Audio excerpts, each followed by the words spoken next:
Oral questions. Questions orales. The honourable member for Dufferin-Caledon. In a mere 8 months, this globe-trotting Prime Minister has actually now circumnavigated the globe 4 times. And it wouldn't be so bad if he actually delivered some results for Canadians. But every time he meets with a world leader, things get worse. When he met with the Premier of China, they slapped canola tariffs on Canadian farmers. When he met with the Prime Minister of India, they slapped fees on peas. He's met with the U.S. President how many times? And tariffs have only gone up. Every time this Prime Minister gets near a plane, Canadian farmers clutch their wallets in a panic. If all his travel results in worse conditions for Canadians, why does he keep doing it? Honourable Minister for Artificial Intelligence. Mr. Speaker, it's very worrying that the opposition seems to exhibit such a fear of flying, but it's even more worrying that they exhibit a fear of building. The Prime Minister went to the UAE and brought back $1 billion deal to build our critical mineral sector, a $70 billion of investment to build our country, and that is exactly what we are doing. Turns out, Mr. Speaker, our plan is an excellent cure for the opposition's fear of building. Honourable member for Dufferin-Caledon. Except he actually got a letter that could deliver $1 billion maybe someday. Meanwhile, the effective tariffs on canola is $4.5 billion a year. The effective tariffs on peas is $1 billion a year. We have a $1 trillion trade arrangement with the United States, and our steel industry, our aluminum industry, and our auto sector and softwood lumber industry are getting absolutely decimated while he flies around and brings back this tiny paltry deal. It's like bragging about the Blue Jays beating a Little League team 15-1. Look, if the result of all his travel is only making things worse for Canadians, why doesn't he just stay home? The Honourable Parliamentary Secretary for International Trade. Speaker, Canada is a proud trading nation, and the way we've been able to build that proud tradition of trading around the world and build prosperity in this country is by actually going to other parts of the world, building those relationships, and that is precisely what the Prime Minister is doing. In fact, just yesterday, the government of United Arab Emirates have decided to invest $70 billion in Canada. That's investment in our communities, creating good-paying jobs, and that is just the beginning, Speaker. That is the work the Prime Minister is doing, and we will continue to do so. The Honourable Member for Long Range Mountains. Mr. Speaker, remember elbows up? Well, the only thing that's up right now are the Prime Minister's air miles. He's flown enough kilometers to circle the Earth 4 times, but after all that globe-trotting, Canadians still get no deals, no relief, higher tariffs and higher bills. Every time the Prime Minister steps off a private jet, Canadians get hit with another tariff hike. After the U.S., higher tariffs. After China, new tariffs on seafood and grain. Why is it that every time the Prime Minister meets foreign leaders, Canadians get stuck paying for his failures through higher tariffs? The Honourable Minister for Artificial Intelligence. Mr. Speaker, the Conservatives have to learn to take yes for an answer. The Prime Minister was in the UAE. They said yes to Canada, investing $1 billion in our critical mineral sector. $70 billion of investment coming to Canada. In fact, the Premier of Saskatchewan, Scott Moe, supports this. Scott Moe said, "We welcome Prime Minister Carney's efforts to raise Canada's credibility in the international sphere." Time for the opposition to join us and build Canada. I'll just remind the Honourable Minister not to use the proper name of the Prime Minister in the House. The Honourable Member for Long Range Mountains. Mr. Speaker, the hollow letter of intent doesn't change the facts. The Prime Minister has flown to meet with the Brits in the UK, a world tour of photo ops, selfies, and Canadians have absolutely nothing to show for it. No wins on tariffs, just more tariffs every single time he travels. He promised his jet-setting diplomacy would help Canadians. All it's done is help his Instagram feed. Will the Prime Minister finally admit that his international photo op tours are not delivering results because the only thing going up when he travels is the cost to Canadians? That's right. The Honourable Parliamentary Secretary, Minister of International Trade. Speaker, just in mere months since this new government has been elected, we have signed a comprehensive agreement, trade agreement with Indonesia. The Prime Minister just was in United Arab Emirates, and he has signed an agreement to protect our investors so that more investments could be made right here in Canada. In fact, we have launched a new trade agreement with the United Arab Emirates as well. But here's the result, Speaker. Just yesterday, they decided to invest $70 billion in our country. Speaker, that's jobs in all our Conservatives need to get on to accept these wins because that is building Canada strong. L'honorable député de Montmorency. The Honourable Member for Montmorency, Charlevoix. Mr. Speaker, with each trip the Prime Minister takes, Canadians hope that there will finally be some wins, some results, lower tariffs, solid deals, gains for our workers. Yet, after each of his trips, be it to the United States, China, or India, the only thing that increases is tariffs and the bills that Canadian families ultimately pay. Why is it that every time the Prime Minister gets on a plane, tariffs go up with him in the air? Has it not occurred to him to come back onto Canadian soil to lower taxes, to lower tax on gas so that Canadians can finally afford to lead good lives? Monsieur le Président. Thank you, Mr. Speaker. Mr. Speaker, we have lots of good news. The Prime Minister was in the UAE. Deal. $1 billion in our critical mineral sector. Let's think about that. $70 billion in investment to build Canada, to build our infrastructure, to build good jobs here in Canada. That goes along with our plan to build affordable homes, to invest in our defense sector. I don't know why, Mr. Speaker, the opposition cannot take yes for an answer. L'honorable député de The Honourable Member for Montmorency, Charlevoix. Mr. Speaker, it just seems that whenever the Prime Minister goes abroad, his former colleagues at Brookfield are never far away. In New York, Brookfield was there. In Singapore, Brookfield was waiting for him. In the UAE this week, well, Brookfield announced a major investment in the same sectors that the Prime Minister says he wants to negotiate. As the coincidences pile up, one thing remains the same. Tariffs in Canada are going up. Will the Prime Minister have the decency to send his travel expense reports to Brookfield directly? Because clearly they're the only ones profiting from his trips. the Honourable Parliamentary Secretary and Government House Leader. Yes, so thank you, Mr. Speaker. It's truly amazing. The Conservatives need to refocus their questions. Quite frankly, when it comes to trade and building Canada strong, you have to look at exports that go beyond the United States. Whether it's Indonesia, Korea, the Philippines, the United Emirates, there is a Prime Minister that is working hard for Canadians every day to expand trade opportunities, and that means hundreds of millions of dollars in exports, Mr. Speaker. That is a positive thing. They should be supporting it instead of the ridiculous questions they're asking today. The Honourable Member for Gaspésie, les Îles de la Madeleine, Listigouche. Mr. Speaker, the Prime Minister loves to travel, yet he boycotted the Conference of Parties on Climate Change in Brazil. He chose not to attend. Meanwhile, Canada was sanctioned by the whole world for backtracking in the fight against climate change. Canada even earned the Fossil Prize, which usually is earned by petromonarchies. Canada was ranked 61st out of 67 countries for its terrible climate performance. And just when we think Canada has done its worst, it does even worse. Why have the Liberals given up the fight against climate change? The Honourable Parliamentary Secretary. Mr. Speaker, Canada remains committed to the Paris Agreement and the net zero emissions goal by 2050. Canada has grown and become less carbon intensive thanks to better technology, clean energy, and innovative solution.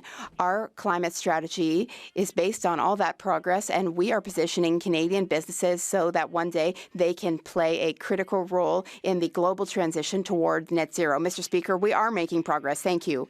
The Honourable Member for Gaspésie, les Îles de la Madeleine, Listigouche. Mr. Speaker, no, we are not making progress in the fight on climate change. Canada is one of the worst performers in the world. Meanwhile, in that context, the Liberals are trying to do even worse. Canada was shamed before the entire world at COP30, and at this time, the government decides to negotiate with Alberta to build a new pipeline out west. After the federal government invested so much in the Trans Mountain pipeline, but it wasn't enough for them. Now they want more pipelines. When will the Liberals stop capitulating to big oil and their gluttony? The Honourable Parliamentary Secretary. Mr. Speaker, as we have done this week, Canada continues to play a critical and constructive role. We had a Canadian delegation at COP30. We worked with our international counterparts, with Indigenous communities, with other levels of government, with civil society, and with union groups and other stakeholders. We're all working together to guarantee that we go from commitment to implementation and action. We will implement all of our Paris objectives. We will have a low-carbon economy which is resilient to climate change. The honourable member for Beauharnois, Salaberry, Soulanges, Huntington. Mr. Speaker, Quebecers don't want another Liberal dirty oil pipeline out west. In fact, last summer, often on many days, we had some of the worst air quality in the world because of forest fires. Maybe Albertans have forgotten that Jasper burned down, but we have not forgotten.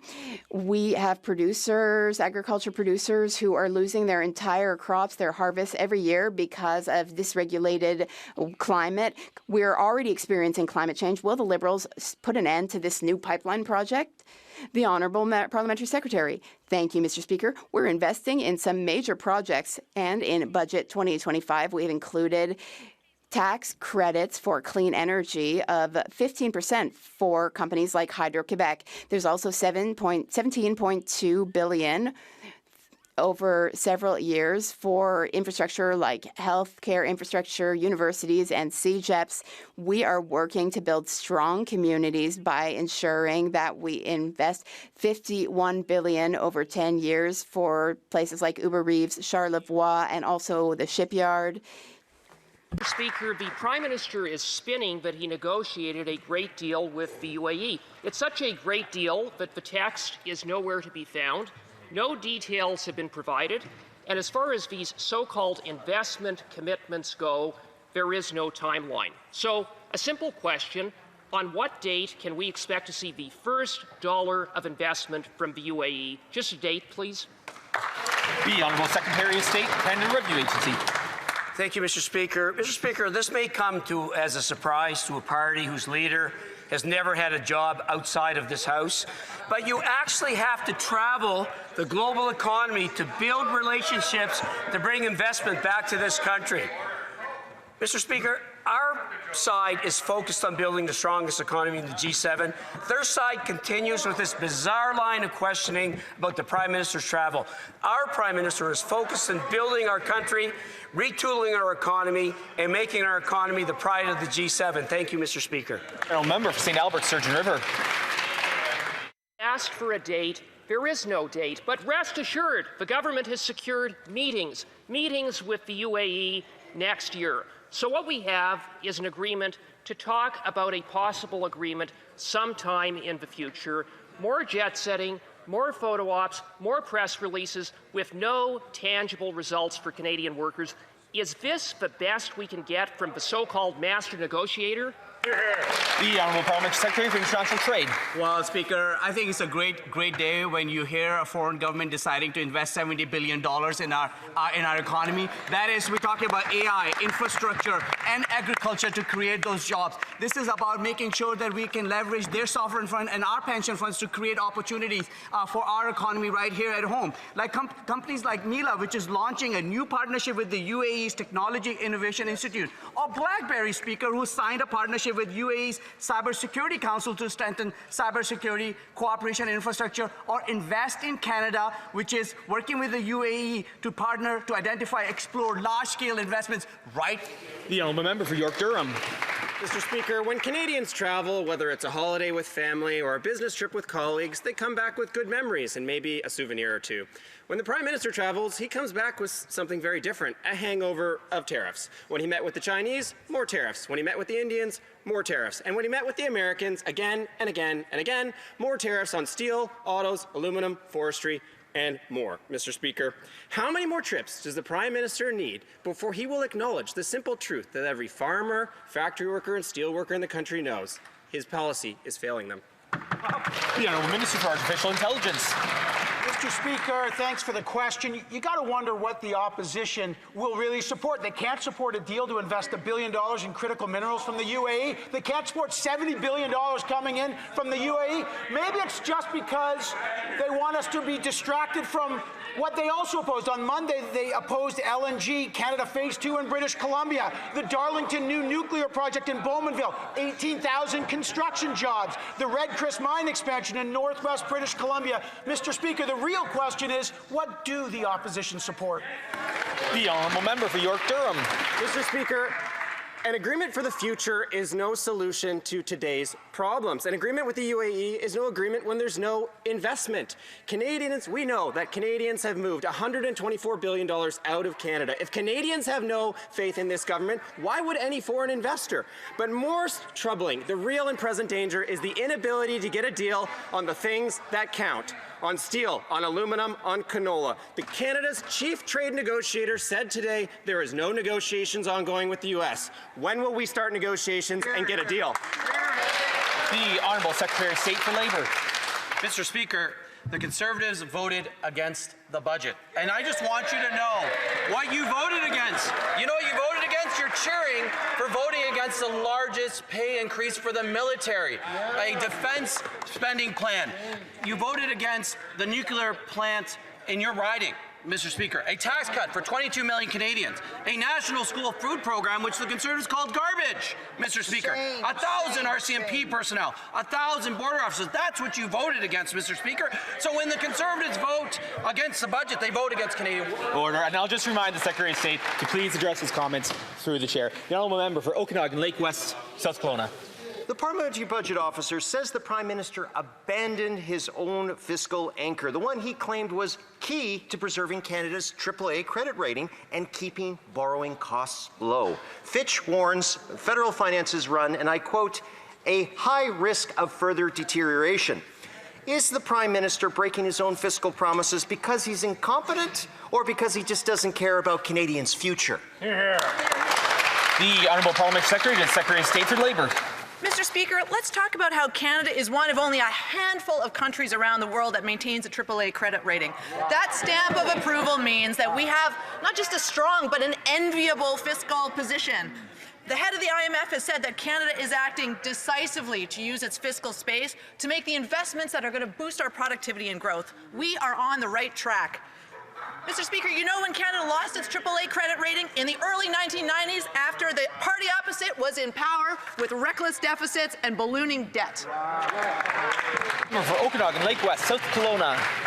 I'm from BC. David Eby has taken us off a fiscal cliff simply because they said the exact same things and got downgraded. Now, Canadians are paying nearly 50% more on their credit cards since 2015, while this Prime Minister maxes out the taxpayer's credit card. The Parliamentary Budget Office says the government broke its own debt-to-GDP promise, and Fitch is warning of fiscal slippage. Is this costly credit card budget proof of reckless spending or proof of total economic mismanagement, Mr. Speaker?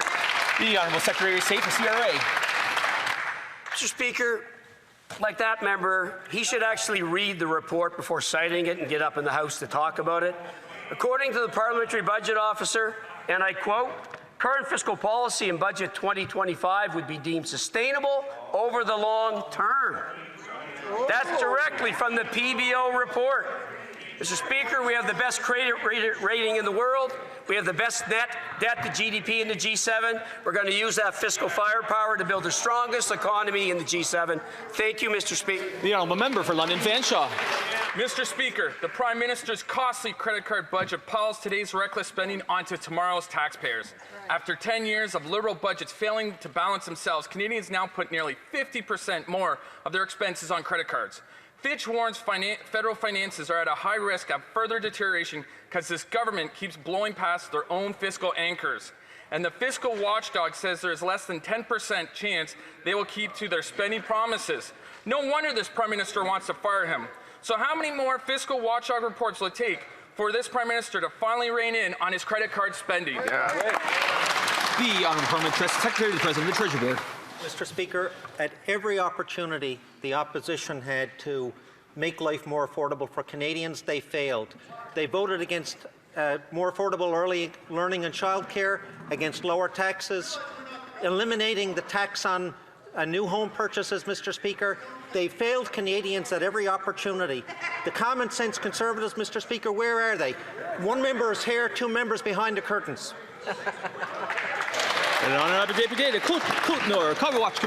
The Honourable Member for Côte-Nord, Kawawachikamach, Nisasinan.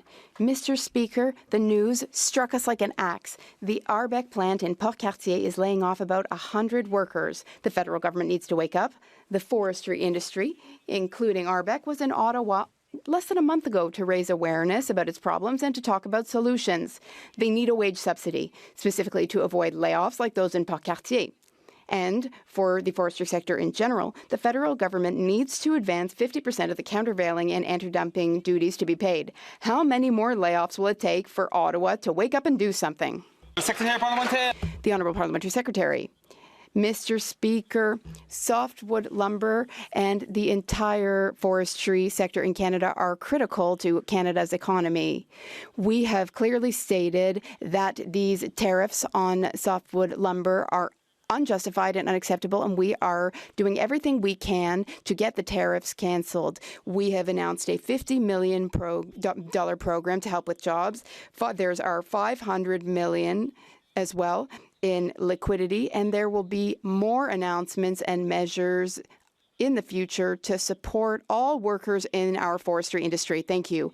The Honourable Member for Côte-Nord, Kawawachikamach, Nitassinan. Mr. Speaker, we need to take action before businesses shut down. Things are terrible in the industry, but I don't know whether the government understands that. There were 100 layoffs at Arbec in Port-Cartier yesterday. Last week, workers in Amos, just before Christmas, found out that they were being laid off. Last June, there were layoffs in Lac-Saint-Jean, in Mauricie, and elsewhere too. And after all these layoffs, the Liberals still refuse to provide the solutions that the industry is calling for. They need wage subsidies and they need money to compensate for the Americans' illegal duties. Why are the Liberals still waiting to take action? The Honourable Parliamentary Secretary. Thank you, Mr. Speaker. I don't really understand my colleague's question. We already have 3 programs in place to help. And as I just said, there will be new programs too. There's a program to support businesses, pay salaries. There is a program for transformation as well. And there will be more programs upcoming. The Honourable Member. Thank you, Mr. Speaker. Mr. Speaker, the Prime Minister is treating the country's finances as if he were using his own personal credit card, and the result of that is that Canadians are getting deeper into debt and they are paying more and more for it. Worse still, the Parliamentary Budget Officer confirms that the Prime Minister has reneged on reducing the debt-to-GDP ratio. And that was a crucial commitment to make sure that Canada doesn't end up paying too high borrowing costs. Mr. Speaker, how many more warnings will it take before this Prime Minister finally stops spending money as if money grew on trees? The Honourable Secretary of State. Mr. Speaker, the Conservatives voted against Budget 2025. They voted against skilled trade person. You know, Budget 2025 supports our skilled trades folks with major investments in local infrastructure, clean economy projects, expanded training for every workers across the country. But don't just take my word for it, Mr. Speaker. Take the word of the building trades unions. They said they're thrilled by this budget that it passed, calling it a monumental for skilled workers. Wow. The $50 billion infrastructure, $75 million in training, but they had another thing to say. What they said was that they also said that those who supported the budget acted in... The Honourable Member for Côte-du-Sud, Rivière-du-Loup, Kataskammack-Témiscouata. Mr. Speaker, I hear my Liberal colleague trying to defend the indefensible, but the facts are clear. Fitch, the agency that rates our creditworthiness, has clearly warned that Canada's finances are at high risk of deterioration due to this government's out-of-control spending. So, rather than spouting more platitudes, can my colleague explain why his government is totally ignoring expert warnings and why the government is stubbornly driving the country's economy straight into a wall? Secretary of State. Mr. Speaker, Budget 2025 has 2 fiscal anchors, the debt-to-GDP ratio and balancing the operational expenditures budget within 3 years. Our PBO, Kevin Page, recently said that the current economic situation, he said that he felt okay with the current situation. Canada is ahead of Italy, in the United Kingdom, and France. And this is thanks to major investments in Budget 2025. Mr. Speaker, remember when this Liberal government told us that the budget would balance itself? For 10 years, it has promised to spend less while throwing money in every direction. Having finally blown up the economy, their brilliant solution is to spend twice as much, but change the name of spending to investment. Even the PBO, the budget watchdog, and Fitch Ratings are pulling their hair out. How many more fiscal watchdogs report is it going to take for this Prime Minister to rein in his costly credit card spending? The Honourable Secretary of State. Mr. Speaker, this week we passed an historic budget, a budget to build Canada, a budget to build our economy, the strongest in the G7. Mr. Speaker, everyone in this House knows that trade relationships across the world have changed. Our relationship with the U.S. has been fractured. Our Prime Minister is doing the right thing by traveling around the world to build up trade relationships. Mr. Speaker, on this side of the House, we are serious about building the strongest economy in the G7. The party opposite continues with this crazy line of questions. Thank you. The Honourable Member for Beauce. Mr. Speaker, in the Transport Committee, we learned that the Liberal Party is encouraging the Driver Inc. scheme. Canada Post, yes, you heard me correctly. Canada Post has signed contracts with drivers who have not even been trained. That is shameful, Mr. Speaker. How can this government close its eyes to practices that endanger road safety and the lives of Canadian families? Mr. Speaker, it's time to put a stop to this. Will the Minister of Transport step in? Yes or no? The Honourable Parliamentary Secretary to the Minister of Agriculture. Thank you, Mr. Speaker. To respond to my colleague, you know that this government supports safety in all modes of transportation. We have heavily invested in all of our transport infrastructure. We are there to make infrastructure safer and make transport safer. One thing is clear. Transportation here is safe. We have some of the safest transportation in the entire world. The Honourable Member for Beauce. Mr. Speaker, the only security the Liberals care about is Brookfield's financial security. The Liberal Party will not convene the Transport Committee. They've been holding up all work for 4 weeks because they do not want to hear testimony from accident victims. That is atrocious. It's embarrassing. It shows a complete lack of respect to families who are awaiting answers. Mr. Speaker, will the committee chair, the member for Vaudreuil, stand up and reconvene the Transport Committee, yes or no? The Honourable Parliamentary Secretary. Mr. Speaker, every accident on our roads is a terrible shock for families, and we stand with the victims of these families. That is why we are working with different government agencies, different authorities, and the provinces to ensure that these tragedies do not repeat themselves. We will make our transportation rules stronger, we will make our system safer, and we will work with all stakeholders to make this happen. Labrador. Mr. Speaker, under Stephen Harper's decade of darkness, funding for Canada's military dipped below 1% of GDP for the first and only time ever. This had a very negative impact on military bases like Five Wing Goose Bay in my own riding. Our new government, on the other hand, is committed to rebuilding, rearming, and reinvesting in our Canadian Armed Forces.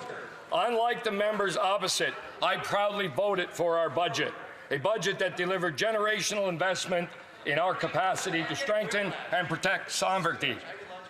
To those that voted against these investments in our defense... Order. The Honourable Parliamentary Secretary, President, my apologies. Thank you, Mr. Speaker. Mr. Speaker, we live in an increasingly divided and dangerous world. We need to defend our people, we need to defend our values, our borders, and our sovereignty. Mr. Speaker, we need to be a strong and reliable partner for our allies. This is the largest investment in national defence in decades, and while the Conservatives voted against a pay raise for our Canadian Armed Forces and an increase in national defence spending, we support our Canadian Armed Forces and will build them strong. We will build Canada strong because we believe in Canada. Exactly. Member for Calgary Centre. Mr. Speaker, potash is a critical mineral and a pillar of Canada's trade strategy. Yet this week, Nutrien, a Canadian champion in potash, has chosen to put $1 billion into a U.S. port project instead of building here at home. Wow. Why? Because the aimless regulatory environment created by this Liberal government is too complex and unpredictable. This isn't just about potash, it's about Canada's ability to compete and lead in critical minerals and global trade. Why is this government letting Canada become the last choice for Canadian companies? The Honourable Parliamentary Secretary, Minister of Energy and Natural Resources. Mr. Speaker, Story has already been corrected, and this is a commercial company-led decision, and it's not final. Nutrien has said a final investment decision comes in 2027, with any new terminal only online near the end of the decade. We will keep engaging with them and with others so that Canadian options are as competitive as possible. Canada has the potash that the world needs, and potash is on Canada's critical mineral list because of its importance to food security and global supply chain. The honourable member for Calgary Centre. Well, let me provide that member with a quote. This is a failure on Canada's part, a condemnation of our regulatory environment and our ability to permit infrastructure the private sector actually wants to pay for. This is the government actually throwing money out the door while Canadian companies are walking out the back door. Will this member please acknowledge it's their Liberal policies that are pushing investment out and reverse this regulatory mess? That's right. The Honourable Parliamentary Secretary, the Minister of Energy and Natural Resources. Mr. Speaker, we're already investing heavily to strengthen trade corridors and port rail capacity across the country. We've all seen all the major announcements in the last few days and in Budget 2025. And it includes major long-term projects to the National Trade Corridor Fund.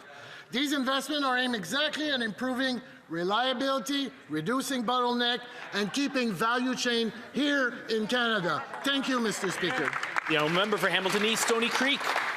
This Liberal government is the most expensive in Canadian history. Every dollar the Prime Minister spends comes out of the pockets of hard-working Canadians, driving up the cost of everything. Liberals had a chance to lower food costs for Canadians by scrapping the industrial carbon tax. They chose not to listen to Canadians. They chose to make food more expensive by increasing it. Wow. They mislead and insult Canadians by calling this tax imaginary. Why is the Prime Minister increasing the industrial carbon tax and making food more expensive? Good question. The Honourable Parliamentary Secretary, the Minister of Agriculture. Monsieur le Président, Mr. Speaker, deserve an affordable life and opportunities. And Costco CEO was at the Agriculture Committee yesterday with other grocers. And on the cost of food and the price that influence, the factor that influence the cost of food, guess what they say? They all agree, Mr. Speaker, that the main factor was weather conditions such as drought that we have experienced recently. Also commodity condition and currency. So, Mr. Speaker, to be a responsible government... The honourable member for Hamilton East, Stoney Creek. I don't think I can use drought to explain to the Stoney Creek Food Bank that which they told me yesterday, in the last 2 months, 40% of the people who have needed help were children. Wow. Food prices have risen nearly 40% faster in Canada than the U.S. Liberals had a chance to lower food costs for Canadians by scrapping the fuel tax, but they chose to keep it. It will cost Canadian families up to 17 more cents per litre when they fill their gas tanks. So I ask again, why is the Prime Minister keeping the fuel tax and making food more expensive? The Honourable Parliamentary Secretary. Mr. Speaker, let me add to what my colleague has just said to the House. The Canadian Climate Institute yesterday said that, and I quote, industrial carbon pricing has essentially no impact on the price of food and the agricultural sector. Farmers do not pay the industrial price. Mr. Speaker, the air is a little thin on that side of the House today, and I'd like to remind them that they voted against making a national school food permanent. They voted against the Canada Child Benefit, which went to families yesterday, and they voted against a tax cut for 22 million Canadians. The honourable member for Sarnia, Lambton, Bukeshwanong. Well, Mr. Speaker, Canadians know that that's not true. The fact is the current Liberal government is the most expensive government in Canadian history. Every dollar the Prime Minister spends drives the cost of everything up, especially food. Now, the Liberals had the opportunity to scrap the industrial carbon tax to reduce the price of food, but instead they're increasing it, driving up the cost of fertilizer, farm equipment, and food. So why is the Prime Minister increasing the industrial carbon tax and making food more expensive? The Honourable Parliamentary Secretary. Mr. Speaker, obviously, when the other side of the House doesn't want to listen to the facts and to the actual stakeholders that work in these areas, then let's come back to their record. Let's talk about the measures that this House has put in place to make life more affordable for Canadians. That side of the House, childcare doesn't create spaces. Dental care is a duplication, they say. They say pharmacare is radical. They say school food programs are garbage. They say the Canada Child Benefit is redistribution. Mr. Speaker, these are the very programs that help Canadian families have a more affordable life. They vote against it. This House stands for it. The honourable member for Fundy Royal. Mr. Speaker, the lumber industry is part of the backbone of my province of New Brunswick, and 80% of our lumber exports go to the United States. But a pulp and paper mill in Maine is no longer accepting softwood lumber from New Brunswick due to tariffs. When this Prime Minister took office, softwood tariffs were at 14%. They then rose to 35%. Now they're at 45%. The Prime Minister promised he would negotiate a win with the United States by this past July. He has broken that promise. When will the Prime Minister stop selling out our lumber workers? The Honourable Parliament Secretary and Minister of Energy and Natural Resources. Mr. Speaker, the forest industry is such a lifeblood and so important for many of our communities, particularly in rural area. That's why we've already announced a series of measures, $700 million for liquidity, $500 million for transformation, $50 million for helping on salary, and we're listening to everyone and everyone in the industry, and I would love to work with my colleague because we plan on announcing more measures to help the industry. Thank you. Order. The honourable member for Fundy Royal. Speaker, these workers aren't asking for new programs. They want to have their jobs back. These forestry workers are being left out in the cold by this Prime Minister. He's touring the world while tariffs on softwood lumber have tripled under his watch. The Liberal government isn't helping workers. The only thing they're helping is themselves while Canadians lose jobs and families struggle to make ends meet, pay their bills, or put gas in their cars. When will this Prime Minister show some respect to hardworking Canadians and stop selling out our softwood lumber workers? The Honourable Parliamentary Secretary. Mr. Speaker, we have been very clear how important the softwood lumber industry is for this country and the government. And we will continue to support them while we navigate. The member may not remember that it's been more than 40 years of discussions, tariff, and all kinds of activities with the American side of the House. So he knows this is a long-term dispute, but we will support our workers and our industry. Thank you, Mr. Speaker. The member for Cariboo, Prince George.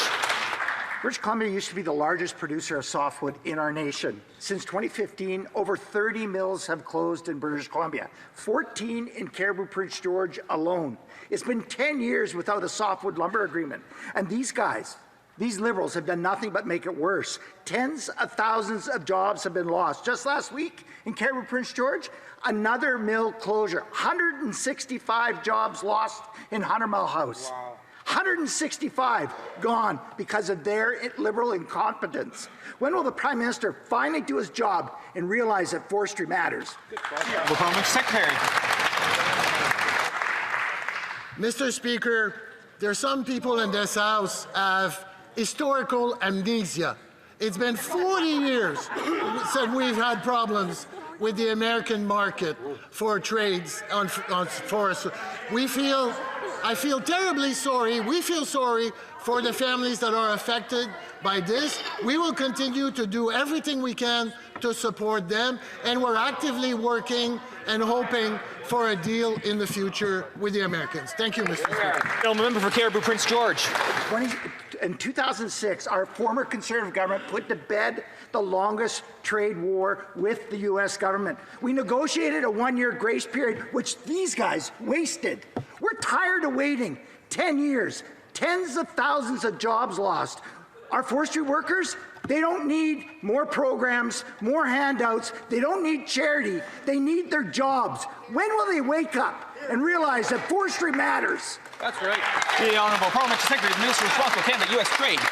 Speaker, I'd like the member to know that our government knows that forestry matters. These tariffs on Canadian softwood lumber are unjustified. We're working at every level to fix this dispute. In the meantime, our government's going to continue supporting workers. We're going to prioritize Canadian materials in construction, and we're going to change federal procurement process to procure Canadian lumber. We'll continue to support Canadian workers and industries with Canadian products. Let's work together. The Honourable Member for Beauport-Limoilou. Mr. Speaker, last week, the Government of Canada announced its second tranche of major projects to build Canada strong. A number of critical minerals projects were referred to the Major Projects Office to speed up their development. Critical minerals are essential for Canada's economic development and national security. Can the Parliamentary Secretary to the Minister of Energy and Natural Resources tell us more about one of these projects in particular, the Nouveau Monde Graphite Project in Quebec? The Honourable Parliamentary Secretary. Mr. Speaker, I would like to thank my colleague from Beauport-Limoilou for that question. I actually took part in this announcement, and I have met with people from Nouveau Monde Graphite at various points in the past. It will bring lots of economic benefits to Quebec, especially to the Quebec battery sector. The mine will be integrated in with a planned battery materials manufacturing plant in Bécancourt. This will make the Canadian economy more resilient and speed up our green shift. It will create more than 1,000 jobs and bring over $1.8 billion of investment to Quebec. Our government is building a strong and prosperous economy. Parkland. Mr. Speaker, a new 1 million barrel a day pipeline will mean $5 billion in additional royalties every year. Canada exports over $100 billion a year in oil every year. It is our largest export. It provides jobs, taxes, and prosperity for all Canadians. But under these Liberals, we will never be able to build a new pipeline to the West Coast because of their shipping ban. While huge American tankers sit off our western shores, Western Canadian oil is landlocked. And worse, we have to sell it to the Americans at a discount. Why are the Liberals giving the Americans a Black Friday deal every day on Canadian energy? The Honourable Parliamentary Secretary, the Minister of Energy and Natural Resources. Mr. Speaker, we have an incredible opportunity. Leading energy superpower in both clean and conventional energy. This government was elected to deliver bold nation-building projects that strengthen our economy, reinforce Canadian autonomy, and advance Indigenous prosperity while contributing to clean growth and Canada's climate objective. Yes, friends from the Conservative Party, we can do both. We're willing to work with all provinces and Indigenous community and Alberta to achieve these shared objectives. Thank you, Mr. The Honourable Member for Parkland. Well, Mr. Speaker, talk is cheap every day that these Liberals keep their shipping ban in place. The best way to protect and grow Canada's economy is to lift the Liberal shipping ban and start exporting our oil to markets other than the United States. The Liberal shipping ban prevents Canada from building a major new oil pipeline to the West Coast to reach energy-starved Asian markets. The shipping ban costs us tens of thousands of jobs and billions in additional revenue every year. Under these Liberals, every day is Black Friday for Americans buying our cheap energy. Why are the Liberals handing the Americans yet another win by blocking our biggest export? The Honourable Secretary of State. Mr. Speaker, the honourable member is talking about infrastructure, but they voted against the largest infrastructure investment in Canadian history. Mr. Speaker, that is what our plan is delivering. We're going to be building roads, bridges, hospitals, major infrastructure in the nation's interest. Mr. Speaker, wages are up 3.5% in October alone. Wow. Canadians created 67,000 jobs. So when the Conservatives voted against the budget, Mr. Speaker, they voted against workers, they voted against jobs, they voted against Canadians. The Honourable Member from Regina, Wascana. Mr. Speaker, the Northern Gateway Pipeline was going to diversify Canada's export markets by selling Canadian oil and gas to the world. But the Liberals killed that project with Bill C-48, the West Coast tanker ban, which keeps Canadian oil and gas landlocked. Worse still, the Liberals' tanker ban applies to Canadian ships only, not American ones. Mr. Speaker, if American ships can export American oil through Canadian waters, then why can't Canadian ships do the same with Canadian oil? The Honourable Parliament Secretary to the Government House Leader. Yes, thank you, Mr. Speaker. You know, it's amazing to hear the Conservatives talk about pipelines. You know, the reality is, for 10 long years, Mr. Speaker, you know how much pipeline they actually built to the tide, to the ocean? Zero. Wow. Not 1 inch of pipeline. Talk is cheap, Mr. Speaker, but we have a Prime Minister and a Liberal government that is pushing growth for our clean energy and energy in general. I think it's time that they come on board and support a government that knows how to get a job done and build Canada stronger. The Honourable Member for Oakville West.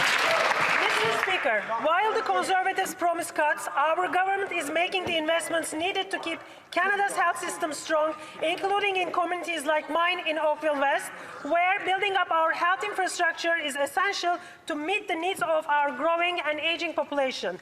Can the Parliamentary Secretary tell the House what the government is doing to make sure Canadians can access to the health care they deserve? The Honourable Parliamentary Secretary to the Minister of Health. Mr. Speaker, building a strong Canada means making generational investment infrastructure. Budget 2025 delivers $5 billion in the new health infrastructure fund, strengthening hospitals, ERs, and medical schools across the country. Conservatives voted against investment like this in the House, yet their MPs never missed the ribbon cutting. But we're glad they can come around. Better late than never. Though better never late, Mr. Speaker. On this side of the House, we're focused on delivering real results and building a stronger, healthier Canada for everyone. The Honourable Member for Lanark Frontenac.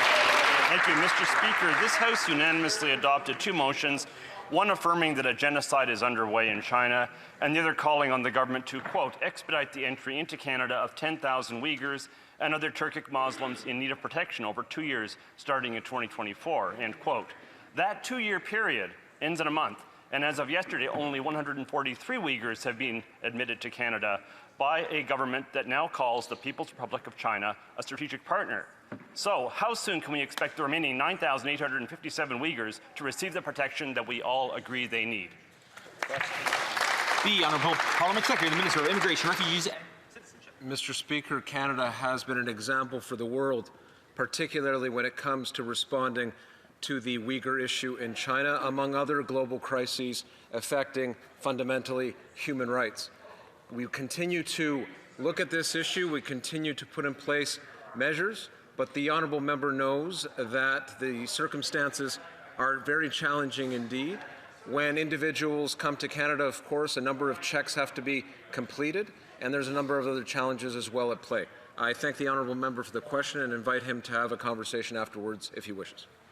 The Honourable Member for Vancouver East. Based on news reports, the Prime Minister appears ready to sign an MOU with Alberta that could greenlight a brand new pipeline to BC's North Coast behind closed doors without BC at the table and by carving out an exemption to the tanker ban that protects our communities and our coast. So I ask the Prime Minister, will he commit today that he will protect He will not proceed with the project without the full consent of First Nations and the province of BC, and will he honor the tanker ban and put a stop to this pipeline scheme? Hear, hear. The Honourable Parliamentary Secretary, the Minister of Energy and Natural Resources. Mr. Speaker, we're having very productive conversation with Premier AB about the responsibly advancing major project. By the way, BC has already seen the highest number of projects move forward of any province. Any additional energy infrastructure in BC that is approved will be considered with direct input from both the provincial government and the Indigenous community. Thank you, Mr. Speaker. The Honourable Member for Saanich Gulf Islands. Thank you, Mr. Speaker. Yesterday in question period and again today, we hear allegations that are patently false that U.S. tankers are moving through the Hecate Strait, the area banned for the last 50 years under a moratorium honored by BC and federal governments of all stripes for 50 years. any suggestion, as the member for Regina Capel said yesterday, that U.S. tankers are moving through, quote, the exact same place, is patently false. Can anyone from the Liberal government benches explain if the Liberals understand the tanker ban? Here, here. The Honourable Parliamentary Secretary, the Minister of Environment and Climate Change. Thank you, Mr. Speaker, and thank you to my friend from Sandwich Gulf Islands, who's right across from my community. My community, I'm a proud member of the Musqueam First Nation, which is at the mouth of the Fraser River, right as it flows into the Salish Sea. So I do recognize and understand the vast biodiversity, the vast amount of beautiful wilderness right up and down the coast, including the Hecate Strait between Haida Gwaii and Prince Rupert. And as a proud member of Musqueam, I'm proud to stand on this side of the House, committed to making Canada an energy superpower while protecting the environment, fighting climate change, and seeking consensus with First Nations and other partners. Order. That concludes question period for today.